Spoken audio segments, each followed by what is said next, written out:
Welcome back to my channel.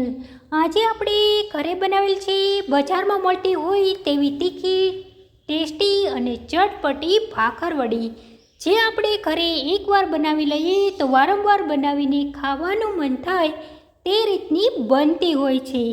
તો આપણી ભાખરવડી કઈ રીતે બનાવી છે આવો જાણી લઈએ તેની રીત।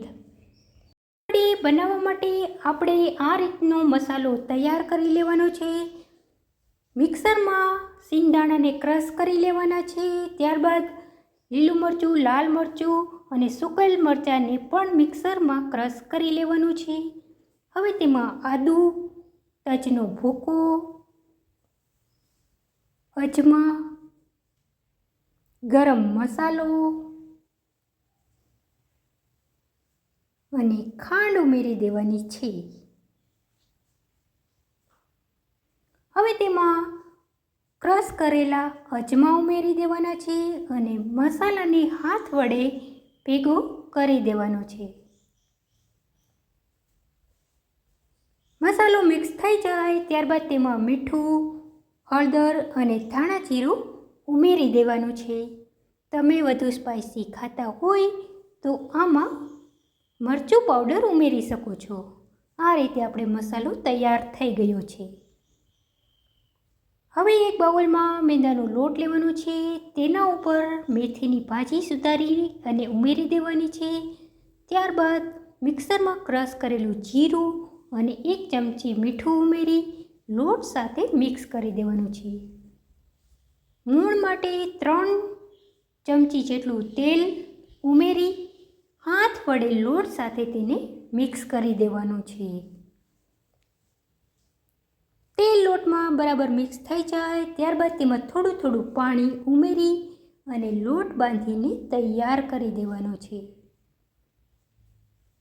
લોટની ઉપર 1 ચમચી જેટલું તેલ નાખી લોટને કૂણી લેવાનો છે। હવે મેંદાના લોટને 1 કલાક માટે રેસ્ટમાં મૂકી દેવાનો છે। માંથી આ રીતે ગોળ કરી અને આ રીતની રોટલી વણી લેવાની છે। રોટલી બહુ આછી નહીં, બહુ જાડી નહીં, એ પ્રકારની વણવાની છે। તેના ઉપર વડીનો મસાલો વ્યવસ્થિત રીતે કરી દેવાનો છે। હવે તેને આ રીતે હાથ વડે ગોળ બાઉલ તૈયાર કરી દેવાનું છે। આ રીતે આપણે 3 બાઉલને તૈયાર કરી દીધેલા છે, જેને અડધી કલાક માટે સુકાવા દેવાના છે અને છરી વડે એને આ રીતે નાના નાના ટુકડા કરી દેવાના છે। તમે ઈચ્છો તો ટુકડા કરીને પણ સુકાવા દઈ શકો છો।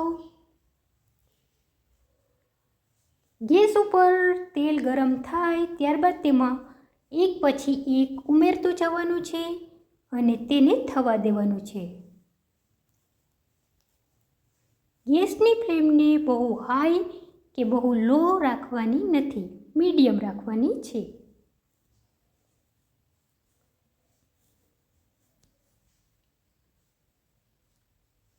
ભાખરવડીને વચ્ચે વચ્ચે હલાવતા રહેવાનું છે જેથી કરીને એ બળી ના જાય।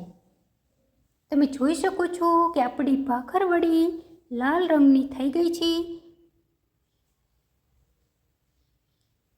હવે તેને આપણે ઉતારી લેવાની છે। તો તમે જોઈ શકો છો સાવ સિમ્પલ રીતે ભાખરવડી આપણે બનાવી અને તૈયાર કરી દીધી છે।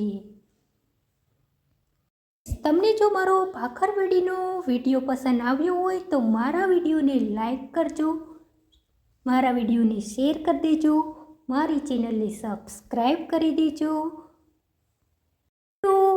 For watching my videos।